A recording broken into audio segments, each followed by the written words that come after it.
Hello, hello, hello, 13h45, Facebook Live du mercredi, ravi de vous retrouver.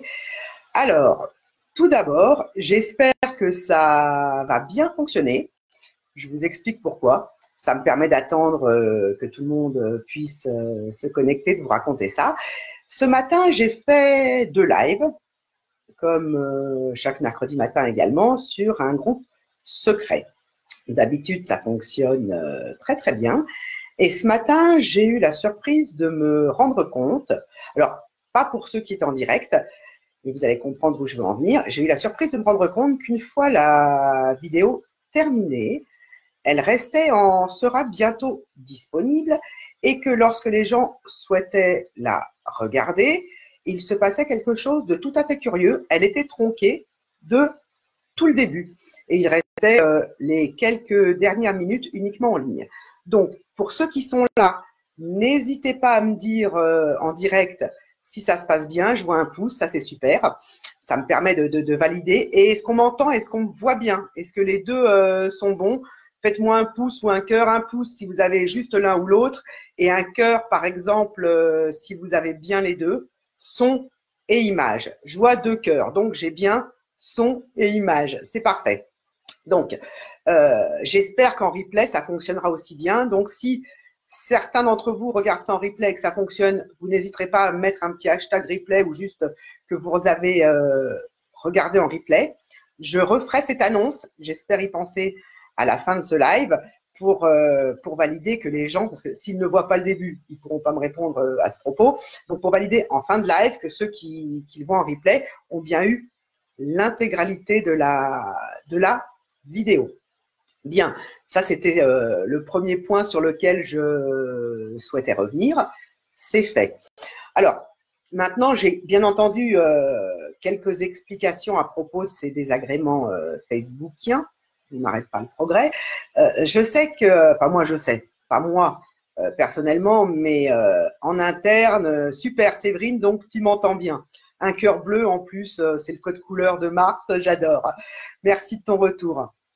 Alors, il y a une chose qui est très très importante, c'est que mon informaticien de choc et de charme en interne m'a prévenu qu'il y avait en ce moment des gros soucis sur Facebook et sur Instagram.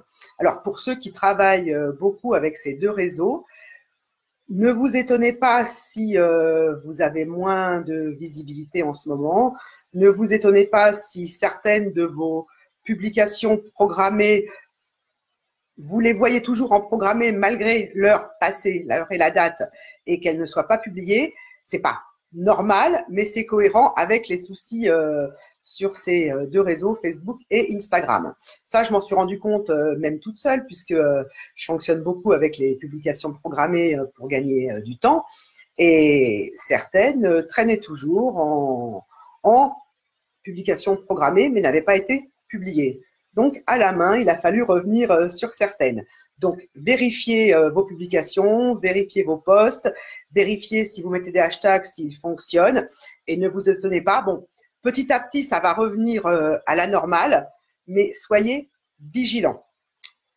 Il me semblait de bonne loi de vous faire part de nos retours d'expérience à ce propos, puisque c'est aussi le but de ces lives, de garder le contact, d'échanger et surtout de vous faire part des bonnes pratiques et des dysfonctionnements quand il y en a. Puisqu'on fait de la veille, autant vous en faire profiter. Séverine, merci pour l'info. Je croyais que c'était moi qui avais un problème. Non, non. Alors oui, c'est vrai que j'annonce un petit peu quand je lis, mais c'est parce que j'ai mes lunettes, mais elles sont sur ma tête. Donc pas très utile quand elles ne sont pas devant mes yeux. Mais c'est parce que je veux jouer les belles. Voilà. Bref, sans phare, comme d'habitude. Bien, ceci dit, bon, maintenant que nous avons vu les problématiques de Facebook, j'ai plusieurs petites choses à vous dire, toujours en rapport avec ces dysfonctionnements. Pour ceux qui nous suivent, vous savez qu'il y a un concours actuellement qui respecte, bien entendu, les règles des réseaux sociaux, mais comme nous respectons les règles, nous ne demandons pas aux gens de liker la page directement sur Facebook, mais dans un post sur notre site, et nous fonctionnons effectivement avec les hashtag. Et comme il y a eu un souci, j'espère que je n'ai manqué aucune validation de participation à ce concours. Donc, ce que je vous propose, je remettrai le lien du concours dans les commentaires, mais ce que je vous propose, c'est de nous laisser, à savoir sur notre site, un petit commentaire.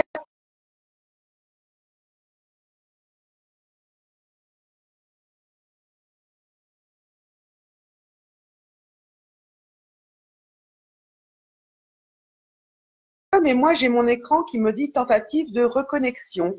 Est-ce que vous me voyez toujours? Donc, les joies des subtilités encore en ce moment. Donc, je ne sais pas. Moi, c'est revenu à la normale maintenant. Donc, n'hésitez pas à vous manifester. Je vois qu'il y a 7 personnes en ligne, ce qui est très peu aujourd'hui, mais c'est très fluctuant là. Donc, je ne sais pas si tout le monde est bien là ou pas, parce que je ne vois pas les noms de tout le monde. Je vais attendre un petit peu pour que vous puissiez me dire si on est toujours en direct. Je ne sais pas. Bon, je continue mon explication pendant ce temps-là, pardon, sur le concours Facebook. Donc, n'hésitez pas sur l'article d'origine sur notre site à nous faire un commentaire pour nous dire où vous avez participé pour qu'on soit sûr de n'avoir oublié aucune validation avec tous les soucis qu'il y a eu ces derniers temps. Voilà, ça, c'est un premier point. Enfin, un premier point. Dans la continuité du premier point et des problèmes Facebook, je vérifie puisque je vois qu'il y a plusieurs commentaires. Alors, attendez, j'ai des lunettes là, il faut vraiment que je m'en serve.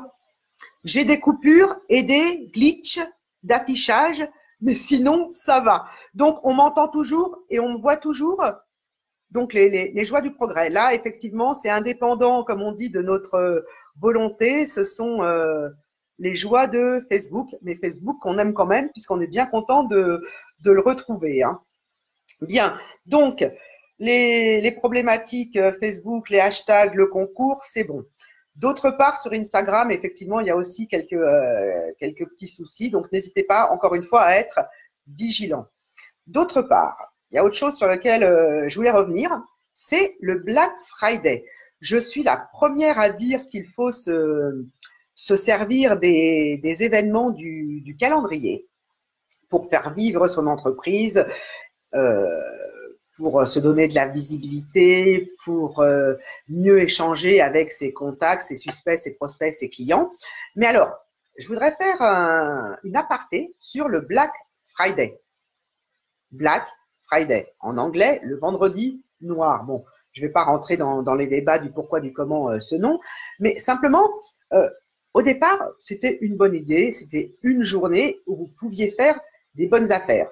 Et pour les entrepreneurs, les chefs d'entreprise, les commerçants, ça leur permettait de faire une grosse promo ponctuelle.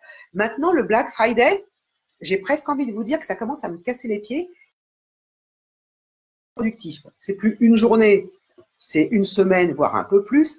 Et surtout, c'est en permanence. Moi, je reçois je ne sais combien de mails sur le sujet, partout, même en local, en présentiel, dans les rues, dans les entreprises. Tout le monde parle du Black Friday. C'est bien de s'en servir, mais il arrive un moment où il faut faire la part des choses. Et encore une fois, adapter ce genre d'événements ponctuels à votre activité. Est-ce que ça fait vraiment sens? Est-ce que votre activité va avoir un essor spécifique ce jour-là? Est-ce que ça vous est vraiment utile? Et pour aller encore plus loin, est-ce que c'est vraiment utile à vos clients? Donc, posez-vous la question. D'accord? Ensuite, pour aller toujours dans la même démarche, vous savez que nous, on aime bien répondre aux questions de nos interlocuteurs. Je vais, comme d'habitude, revenir sur les questions récurrentes de cette semaine. Et la première, ce qui nous a permis de mettre en place un cadeau, mais vous allez très vite comprendre pourquoi, la première question récurrente qui revenait, c'était pourquoi mes mails arrivent souvent dans les spams. Alors, et c'est pas seulement les emailing ou les mails des newsletters. On a plusieurs de nos clients et même des personnes qu'on connaît, nos contacts, qui ne sont pas forcément nos clients, mais qu'on côtoie régulièrement, des partenaires et des gens qu'on rencontre à différents événements, qui nous ont remonté une problématique récurrente, à savoir que leurs mails n'étaient pas reçus par leur destinataire. Alors, effectivement, après, ça demande une gymnastique d'aller chercher dans les spams, mais ça, il faut qu'ils aient le retour d'information, c'est-à-dire qu'il faut que les gens soit aient l'habitude d'aller régulièrement vérifier leur spam, soit que l'expéditeur du mail en question, pour une raison et pour une autre, ait été en contact avec eux d'une autre manière pour leur dire « mais tu n'as pas répondu à mon mail, qu'est-ce qui se passe, etc. etc. » Donc, alors, il y a plein d'explications, certaines tout à fait techniques. Vous savez que je ne suis pas technicienne, donc je ne vais pas rentrer dans l'explication technique, mais il y a aussi des bonnes pratiques qui sont souvent occultées par les entrepreneurs, soit parce qu'ils ne les connaissent pas, soit parce que, comme ils ont la tête dans le guidon, ils n'ont pas pris la peine de vérifier. Mais typiquement, il y a toute une liste de mots qui pénalisent l'envoi de mails. Il faut savoir que vos mails envoyés sont scorés. D'accord? Donc, il y en a qui passent très facilement les filtres, les barrages. Plus vous êtes en lien avec un interlocuteur, plus ça passera facilement les barrages, mais pas toujours, puisque j'ai eu le cas d'une jeune femme avec laquelle j'échange très régulièrement par mail, et un de ces mails s'est perdu dans les méandres, comme j'ai l'habitude de dire, d'Internet.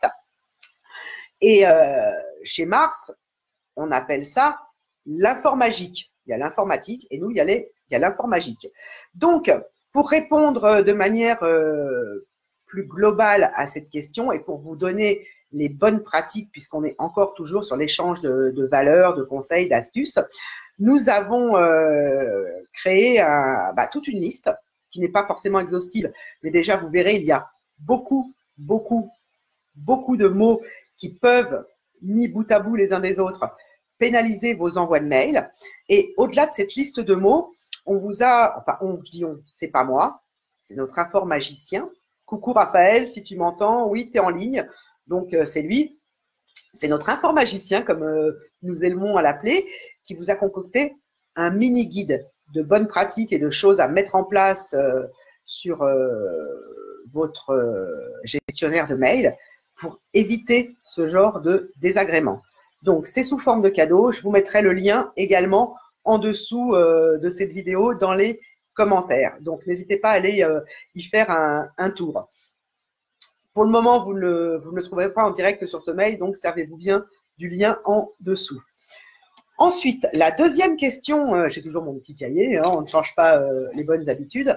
La deuxième question qui est revenue régulièrement, c'est je ne comprends pas, je fais tout pour être visible. Alors, il faut voir le tout, ce qu'il représente. Je fais tout pour être visible, mais je ne vends pas sur Internet. Alors, là, c'est un vaste sujet.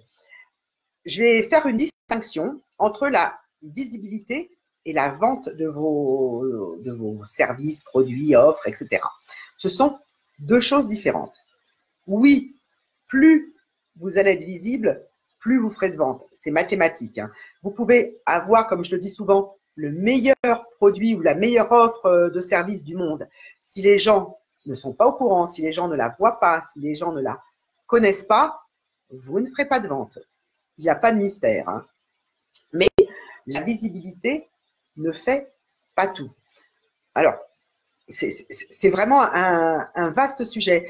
La visibilité, oui, c'est important d'être visible. Mais je vais vous donner un exemple. Est-ce que vous préférez avoir, nous sommes sur Facebook là, donc je vais parler de Facebook, est-ce que vous préférez avoir 1000 fans sur votre page ou 1000 abonnés sur votre page professionnelle, ou est-ce que vous préférez faire 50, 100, 200 ventes? Posez-vous la bonne question. Ça rejoint une question une fois qu'on m'avait posée. Est-ce qu'il faut acheter des likes, des followers, des abonnés? Ma réponse avait été très claire. C'est une pratique que je ne conseille pas. Pourquoi? Parce que, encore une fois, c'est bien d'avoir des abonnés, des gens qui vous suivent, mais ce qu'il faut, c'est qu'ils soient réellement dans votre cœur de cible. Donc, on va en revenir encore et toujours à votre client idéal. Est-ce que vous avez fait ce fameux exercice de vous demander à qui vous vous adressez? à qui vous voulez vendre, à qui vous allez avoir plaisir à vendre et surtout, quelle est la cible qui va avoir des résultats grâce à votre offre ou à vos offres. La cible qui va tirer des bénéfices de vos produits ou de vos services. La cible qui va avoir une réelle transformation grâce à ce que vous lui vendez. Et la visibilité, c'est exactement la même chose. Pensez à chaque fois que vous publiez un post, une image, une vidéo, à qui vous voulez vous adresser. Et resserrez à chaque fois, recherchez la niche réelle. Tout le monde me dit, enfin tout le monde, beaucoup disent, oui, mais plus je resserre, moins je vais toucher de monde. Non. Plus vous resserrez, plus vous allez faire des publications impactantes, j'ai envie de vous dire. Plus vous allez toucher les gens que vous voulez toucher, bien entendu, au cœur. Plus ils vont se reconnaître. Et ce n'est pas pour cette raison que les autres vont arrêter de vous suivre ou que les autres qui ne font pas partie de votre cible idéale ne vont pas acheter chez vous. Mais plus vous parlerez à votre client idéal, plus vous créerez une communauté autour de vous. Donc, refaites cet exercice de client idéal, de cible idéale. Et reposez-vous toujours cette question. C'est indispensable. Et quand vous publiez, que ce soit en photo, en image, en vidéo, en texte, en contenu, si vous avez un blog d'entreprise, ce que je vous conseille, parlez à votre cible idéale. Il n'y a que comme ça que vous ferez mouche et que par la suite, vous ferez des ventes. Et loin de diminuer votre visibilité, ça va vous en apporter une meilleure auprès des gens qui seront vos acheteurs potentiels, puisque c'est de ça dont il s'agit. N'oubliez jamais les 3 seules façons d'augmenter son chiffre d'affaires, c'est de vendre plus, de vendre plus cher, ce que j'appelle vendre mieux, ou de vendre plusieurs fois au même client. Il n'y a pas d'autre façon d'augmenter votre chiffre d'affaires. Vendre plus, vendre mieux, vendre plusieurs fois. Réfléchissez là-dessus, réfléchissez à votre cible. Je ne vous dis pas de vous limiter à une seule cible non plus, ce n'est pas ça. Typiquement, chez Mars, nous, on n'a pas une seule et unique cible. D'une part, parce qu'on a des activités différentes mais complémentaires. Ça nous arrive de travailler avec les mêmes clients sur 2 départements différents, mais si on travaille séparément sur l'expertise informatique et la performance commerciale, on a 2 cibles différentes. Donc, vous pouvez vous aussi avoir 2 cibles différentes, mais il faut encore une fois qu'elles soient bien déterminées et que vous connaissiez votre client idéal sur le bout des doigts. Plus votre entreprise est petite, et ça n'a rien de péjoratif, hein, Mars est également une TPE, plus votre entreprise est petite, plus c'est important, puisque vous n'avez pas un budget comme gros comme des marques rouges et blanches et noires auxquelles je peux penser en ce moment sans les citer, parce que je ne sais pas si ça fait partie des droits que nous avons sur des vidéos Facebook. Donc, mais vous comprenez le système. Donc, oui, la visibilité vous permet de vendre, mais la visibilité et la vente sont, encore une fois, 2 choses différentes. Je sens que c'est sur Facebook un sujet qui intéresse beaucoup d'entrepreneurs ou d'auto-entrepreneurs, mais on ne va pas réinventer la roue, j'ai pas de baguette magique encore une fois, je n'ai pas la science infuse. Moi, ce que je vous propose, ce sont des méthodes qui ont fait leurs preuves, qui fonctionnent. Je le sais, hein. Je pratique ces méthodes et surtout, encore une fois, ce que je vous propose, c'est une boîte à outils. Et la boîte à outils dans le sens le plus large du terme pour un entrepreneur, avec des outils techniques, informatiques, oui, mais également des outils de techniques de vente. Et quand vous mixez ça à du bon sens, ça fonctionne très bien. Donc n'oubliez jamais de remettre le petit zeste de bon sens qui fait souvent défaut en ce moment. Eh bien, je ne vais pas m'étendre sur le sujet.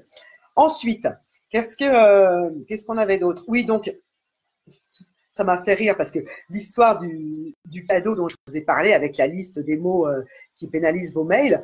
Il y en a qui m'ont dit, ah, c'est super, tu dois pratiquer la méthode agile. La méthode agile, c'est un gros mot à la mode actuellement. Mais n'oubliez jamais qu'avant d'être une méthode agile, c'est un mot de la langue française qui veut bien dire ce qu'il veut dire.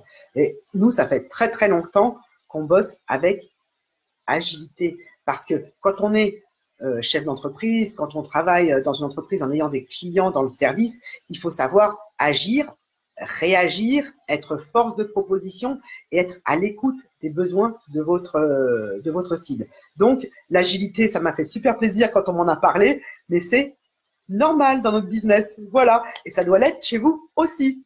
Bien, je continue. Hein. En plus, l'agilité, pour ceux qui ne le savent pas encore, MARS est un acronyme qui veut dire une chose de gauche à droite et une autre de droite à gauche. Et le A, enfin, il y a 3 A dans MARS et l'agilité est un des A. Et c'est très important pour nous, donc ça nous a fait super plaisir. Bref, bien, j'en reviens pour clore avec cette histoire de prospection qui titille et qui chagrine beaucoup d'entre vous. La prospection, c'est pas forcément désagréable. La prospection, c'est tout le temps en fait. J'ai envie de vous dire que pour ne pas avoir à faire de la prospection dans le dur, il faut que ça devienne une seconde nature, un état d'esprit. Et pour finir avec ça, j'ai envie de vous demander, est-ce que vous avez déjà pris la parole à un événement? Est-ce que vous vous êtes déjà proposé, ne serait-ce que ça, de prendre la parole à un événement organisé par des contacts à vous? Est-ce que vous avez été, encore une fois en tant qu'entrepreneur, force de proposition là-dessus? Est-ce que vous avez proposé d'organiser un petit atelier pour partager la valeur que vous avez sur votre cœur de métier? Est-ce que vous avez déjà proposé pas forcément d'organiser un événement, mais de prendre la parole, de faire une mini-conférence pour vous mettre en lumière, mais surtout pour échanger avec les gens, et ça vous permet d'être en contact direct avec vos futurs, pourquoi pas, clients. Donc, pensez-y. Actuellement, moi, vous le savez, j'ai déménagé en province depuis maintenant 2 ans. Je participe à différents événements très, très locaux ou un peu plus larges. Bon, alors moi, c'est l'inverse. On m'a déjà demandé de prendre la parole.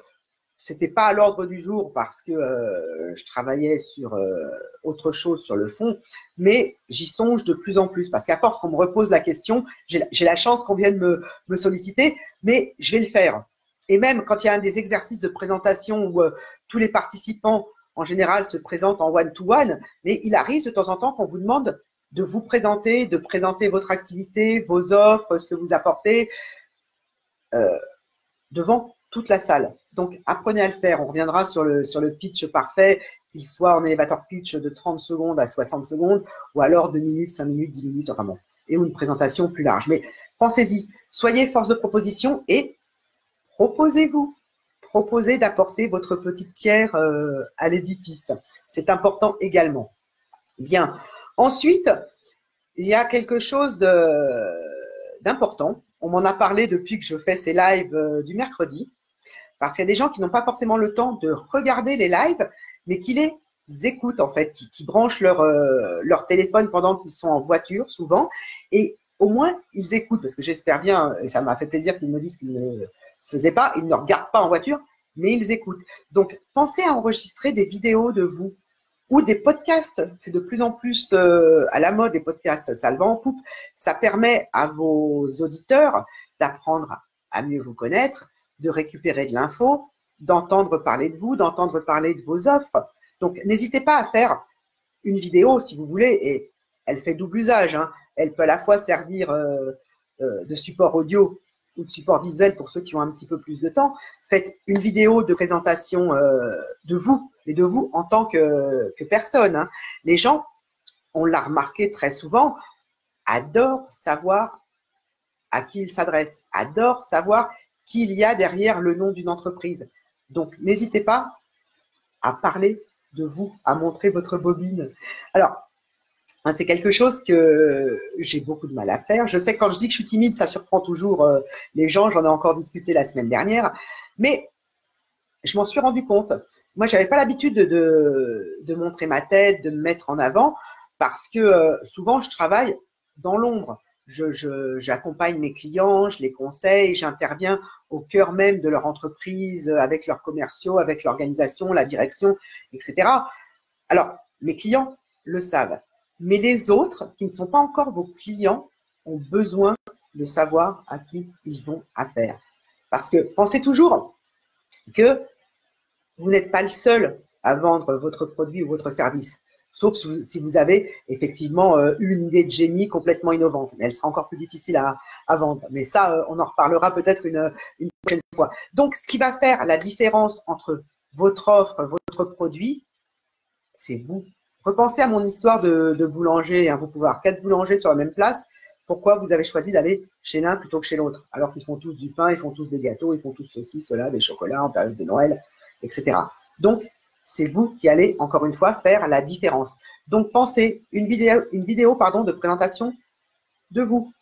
Une vidéo de présentation réellement de votre entreprise, de votre activité. Vous avez vu que je scinde à dessein ces différentes vidéos. Une vidéo de présentation, on rentre dans le cœur du sujet, comment vendre plus et mieux, et plus souvent, une présentation de vos offres, que ce soit un produit ou un service. Pour le produit, vous pouvez presque, et même c'est conseillé, faire une petite démonstration. Vous créez encore une fois une des 4 impulsions qui régissent l'être humain, cette fameuse avidité. C'est important. Et si vous vendez du service, n'hésitez pas à expliquer encore une fois les résultats, les bénéfices que vont avoir vos clients à travailler avec vous. Bien. Donc, pensez podcast, pensez vidéo de présentation, c'est tout aussi important. Ensuite, alors chez Mars, nous, il y a quelque chose qu'on fait très très souvent et qui nous apporte effectivement des clients. Alors, ce n'est pas le but de la manœuvre au départ, c'est qu'on se forme en permanence. On assiste à des workshops, à des ateliers, on suit des formations pour rester au goût du jour. Et j'ai envie de vous dire, curieusement, mais en fait, ce n'est pas si curieux que ça, certaines des personnes qui assistent aux mêmes workshops, aux mêmes formations, aux mêmes ateliers, deviennent nos clients. Et il y a une explication très très simple à ça. Il y a des gens qui investissent en eux et qui investissent dans leur entreprise pour son développement. Donc ces gens-là sont prêts à passer à l'acte d'achat. Et quand vous les retrouvez à un atelier, une formation, ce sont des gens, s'ils rentrent dans votre cœur de cible, bien sûr, et que vous avez su créer une relation avec eux, une relation de confiance qui plus est, qui pourront potentiellement devenir vos clients ou vous recommander. Et ça, c'est super important. On y pense trop peu souvent. Mais je vais vous donner un exemple. La semaine dernière, je suis allée aux rencontres entrepreneurs. Michel, Françoise, coucou si vous me regardez. Bon, je sais Françoise que tu regardes cette vidéo en replay. On a parlé encore la semaine dernière aussi, décidément. Qu'est-ce que j'ai parlé la semaine dernière? Donc, n'hésitez pas. Moi, j'ai été donc aux rencontres entrepreneurs de la CCI de l'Eure-et-Loire. J'y ai passé une bonne partie de l'après-midi. J'avais différents rendez-vous. J'ai pris la peine d'aller saluer les gens que je connaissais. Ils étaient nombreux. Et il y avait des ateliers qui étaient proposés, des paroles d'experts, des minutes d'experts, je ne sais plus leur nom. Et il y en a un qui était le pitch commercial. Alors, je connais de très nombreuses techniques de pitch commercial. Je sais comment mener un entretien de vente qui passe par les 8 étapes dont j'ai déjà parlé. Mais je me suis dit, tiens, il est là, je vais aller y assister. Bon, je suis arrivée bien après le début, presque à la fin, mais je suis quand même rentrée par derrière pour ne pas gêner, sans faire de bruit, et j'ai assisté à la fin de cet atelier. Et c'était fort instructif sur plusieurs points. D'abord parce que ça m'a permis de voir l'approche de la personne qui animait cet atelier. Bon, ça m'a fait sourire. Mais bon, je ne vais pas rentrer dans le débat, est-ce que l'atelier était bien fait, mal fait, animé comme il fallait, pas animé, etc. En sachant que c'est un atelier gratuit, il y avait beaucoup, beaucoup de monde. C'était scindé en 2 grosses équipes où forcément la communication est plus difficile parce que les gens parlent un peu tous en même temps, etc. Mais j'ai été, moi, très attentive. J'ai été à l'écoute parce que même si ce sont des techniques que je connaissais absolument par cœur, que je pouvais les formaliser de 10 manières différentes, que j'étais capable de mettre un nom bref sur chacune des techniques. J'ai écouté. Et j'ai écouté non seulement l'animateur de cet atelier pour voir comment il procédait, mais j'ai écouté également les réactions des gens présents à cet atelier. Alors, je ne sais pas si c'est mon attitude, mon comportement, mais certains sont venus me poser des questions à moi à la fin de l'atelier, plutôt que de les poser aux présentateurs, aux formateurs. Alors, je ne vais pas vous mentir, ça m'a fait sourire. Mais alors, j'ai pas parlé, hein, je suis pas intervenue, j'ai pas pris la parole spécifiquement sur un point plutôt qu'un autre, bien au contraire. Mais est-ce que c'est l'attitude, est-ce que c'est la posture, est-ce que je ne sais pas. J'ai dû dire 2 mots, quoi, mais bon. Donc, n'hésitez pas quand vous allez vous former, quand vous allez à des événements, encore une fois, à échanger avec les autres entrepreneurs qui sont sur place. Et pas forcément des entrepreneurs. Moi, j'ai des clients. Alors oui, c'est la société qui a payé, mais ce ne sont pas les patrons d'abord qui sont rentrés en contact avec moi. Il y a des directeurs commerciaux, il y a des directeurs marketing, ou un directeur général, je pense qu'il avait partie prenante dans la société. Donc, n'hésitez jamais. Et pour en revenir à ces fameuses rencontres entrepreneurs de la semaine dernière, le soir, j'étais conviée à une conférence très, très intéressante. Une conférence qui se passait dans le dôme de la CCI et qui était orchestrée avec brio par Michel Garton, donc le président qui a fait son laïus, et le conférencier était Michel de Rovira. Michel de Rovira, je ne sais pas si vous le connaissez, mais vous connaissez très certainement sa société. C'est le Michel de Michel et Augustin. Vous savez, la société qui a commencé à se développer avec les petits sablés et qui depuis a étendu sa gamme et qui a bien souvent fait le buzz. Eux, ils ont très bien allié visibilité et vente. Bon, ce que je veux vous dire par là, c'est que cette conférence était non seulement très intéressante, même si moi j'avais suivi leur péripéties, on va dire, au plus près depuis 2004, pour des raisons qui me sont propres et des raisons géographiques, on va dire. C'est toujours sympa de voir un des cofondateurs vous parler des techniques qu'il a mis en place, des écueils auxquels il a fait face et auxquels il a su réagir. Et derrière, il y avait un cocktail, très très bien organisé également. Et pendant ce cocktail, encore une fois, on échange, on crée des contacts, on partage des choses. Et c'est super important. Et c'est pour ça que je vous disais que la prospection, quelque part, ça doit devenir votre seconde nature. Je vous dis pas de vous mettre un panneau sur le front, je fais de la prospection. C'est pas ça, hein, on ne ressemble pas à un clown ou à un phare qui clignote de partout. Simplement, la prospection, c'est tout le temps, tous les jours, devant l'école de vos enfants, au restaurant, ça peut vous amener des clients également. Moi, ça m'est arrivé de laisser ma carte de visite après une discussion à des patrons de restaurants. Enfin bon, vous voyez où je veux en venir. Donc, ayez toujours votre carte de visite avec vous, même si vous ne travaillez qu'en ligne. Parce que la carte de visite, ça peut être également un très bon outil de prospection. Alors oui, vous pouvez avoir une carte simplement écrite au recto où il y a votre nom et le nom de votre entreprise, vos coordonnées, point. Mais la carte de visite peut aller beaucoup plus loin et c'est un vrai outil. Je vous parlais de boîte à outils tout à l'heure. Ça, c'est un vrai outil. Au dos de votre carte de visite, vous pouvez détailler un peu vos offres. Si vous travaillez en ligne, vous pouvez également mettre ce qu'on appelle des appels à l'action.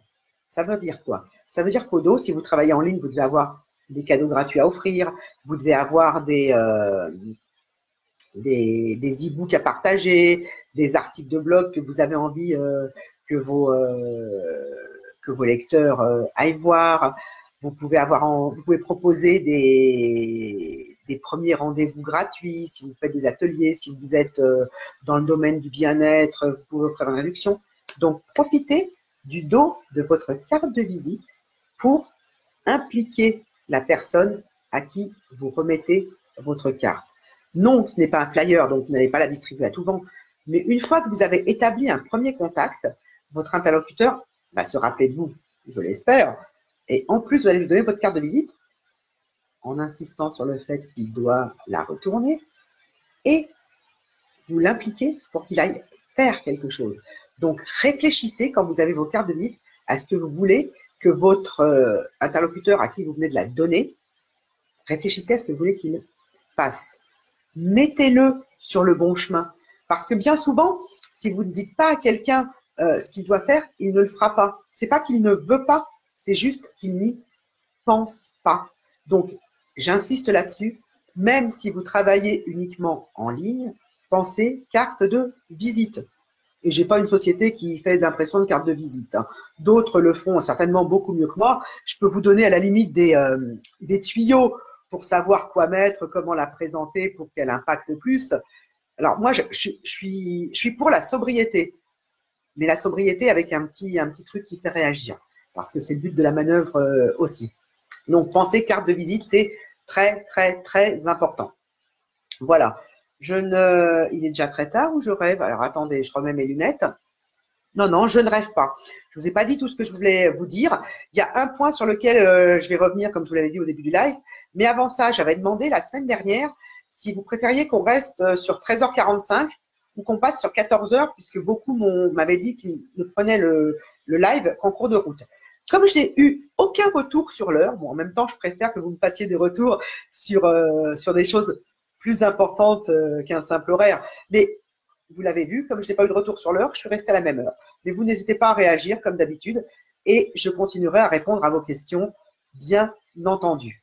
Bon, je vais vous laisser parce que le temps est passé super vite. J'avais encore des petites choses à vous dire, mais je vais aller à l'essentiel. Surtout pour ceux qui ont pris cette vidéo en live, n'hésitez pas à me dire si, enfin en live, plutôt en replay. Pour ceux qui regardent cette vidéo en replay, j'espère, comme j'en ai parlé au début, que vous aurez eu l'intégralité de la vidéo. Et si vous arrivez à ce stade-là et que vous n'avez pas entendu le même pitch, sachez qu'il y a eu un problème sur Facebook, entre autres, et que certaines vidéos sont tronquées, sont coupées du début. Donc, n'hésitez pas à me dire quelque chose et autant que faire se peut, on essaiera de la récupérer en entier. Je ne sais même pas si c'est possible après coup. Je demanderai à l'informaticien de Choc et de Charme, Raphaël, de jeter un œil là-dessus. Mais n'hésitez pas à vous manifester, à me dire si vous l'avez regardé en replay, marquez-moi hashtag replay ou juste replay, et surtout de me dire si vous avez bien eu le début, puisque je sais que plusieurs me font des retours après de manière informelle également. Je vous laisse. Je n'oublie pas de vous mettre comment ça s'appelle, le lien pour le cadeau, le lien pour le concours. Et de votre côté, ceux qui ont déjà participé en concours, surtout, n'hésitez pas à vous manifester en commentaire sur la publication d'origine sur notre site, sur notre blog, parce que avec les soucis de Facebook, je ne voudrais pas avoir manqué des validations et qu'après, on me crie dessus, je déteste quand on me crie dessus.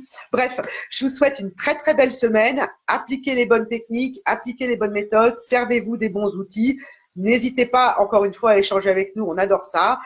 Belle semaine, bonnes affaires à tous et à la semaine prochaine, même heure et toujours de bonne humeur. Au revoir.